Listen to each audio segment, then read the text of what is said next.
Hey guys, good morning. It's 8:34 a.m. in the morning in here in Egypt, and I'm going to be creating a video, unscripted, unplanned, nothing at all. Okay, this is going to be the first video ever on my YouTube channel that I'm going to be creating, and it should be fun. So, the plan, the meaning of this video, is to help you have a better understanding and advantage of the lane. Top lane specifically. You can do this in any lane, but it's much easier on top lane because of the distance between the two turrets, basically. Okay, so let's say for instance I'm playing Nasus and I'm having a difficult time playing Nasus, right? I don't know what to do. Let's say for instance I have a Darius against me, you know, I don't know what to be doing. I don't want to push against him. I'm going to be completely ruined. So let me just open Epic Pen real quick to draw some things. So this is a very easy process, by the way. Like, all you need to do is just relax and breathe. Okay, so let me make the minimap bigger. So let's say for instance, there you go all the way to top lane, bro, come on. You know what, I'm just gonna, okay, let's say for instance my jungle is starting grab buff. Okay, the smaller my jungle is starting grab buff. Alright, after finishing red buff, he's gonna finish the other camps next to it, and he's just gonna go rotate all the way to the blue side, take the blue buff. He's gonna have multiple options in this position. Okay, they never recall. You can take Scuttle Grab as a jungle and go top lane if it's good enough. You can take Scuttle Grab and go bot lane if it's good enough. I mean mid lane, my bad. Or you can just take Scuttle Grab and reset, you know. Depending on the nature of the jungler himself, if he's a ganking champion like a Nunu, he could skip a couple of buffs and come to you earlier. If he's a Diana, for instance, who cares the most about the farm, she won't, okay?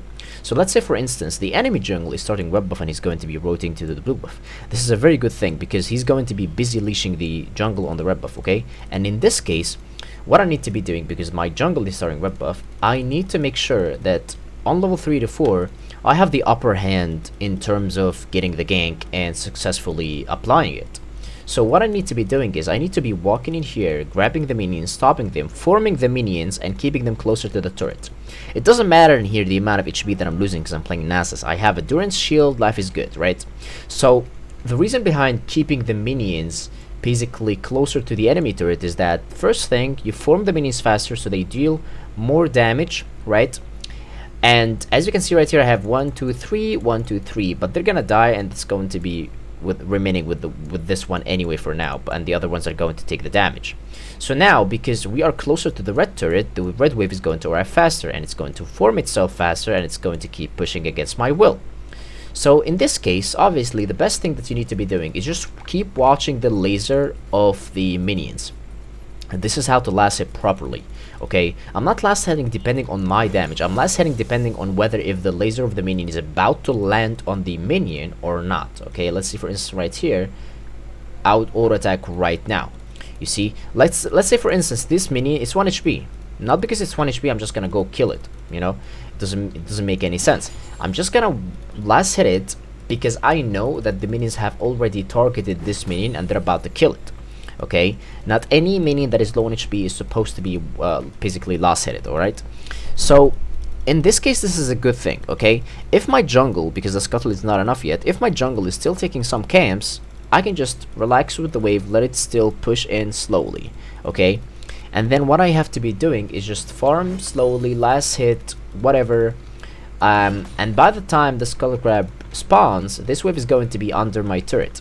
So let's say for instance, worst case scenario, the guy started blue buff. Okay, the enemy jungle, he started blue buff, so he's going to be rotating to the top side on level 3 to 4. And in this case, when he starts to rotate all the way to the red buff, basically, by the time he's on here, I'm just gonna be already gone. I'm gonna be under my turret and it's gonna be safe. I'm not gonna take any damage at all.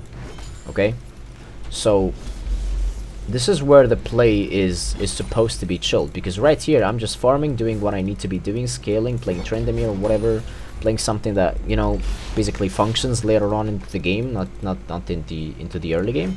and then once it bounces back, all I have to be doing is just give myself multiple options. All right. So in this case, if I shove it right away, I'm giving myself one option only. If I shove it right away, obviously because he was the one pushing against me, I'm not gonna be doing any damage to him, because if I do damage to him with my E, for instance, it's gonna destroy the wave, and I'm just gonna fuck it up.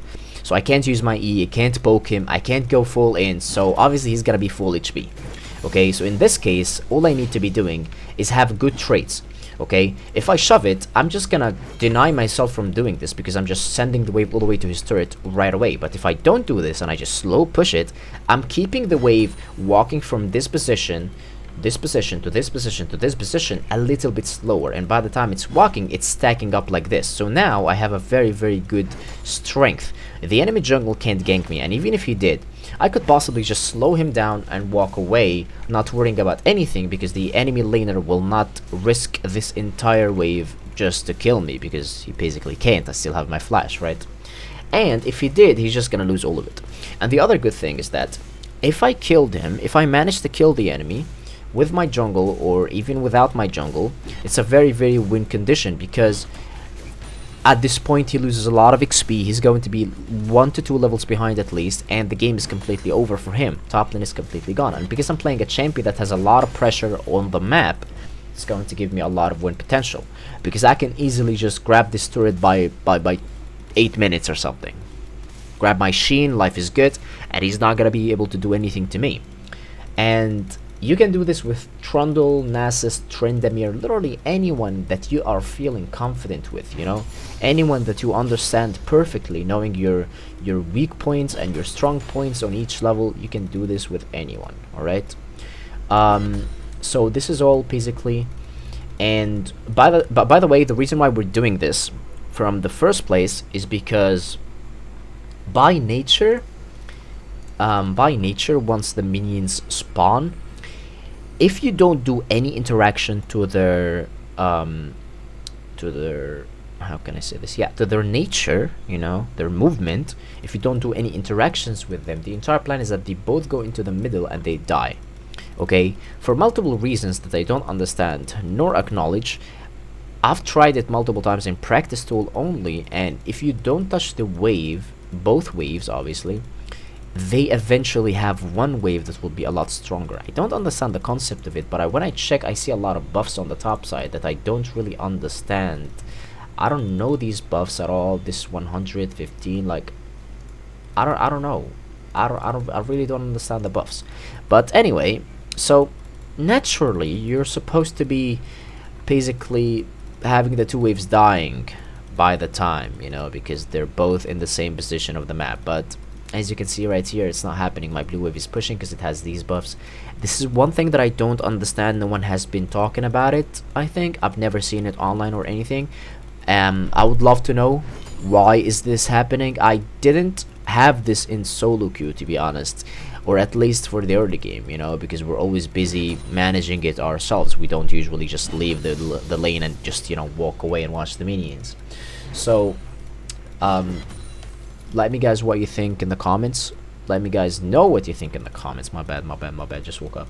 And that will be it for today's video. Thank you so much for watching, and if you like this video, subscribe, give me a hug, and you have a wonderful, beautiful day. Thank you so much.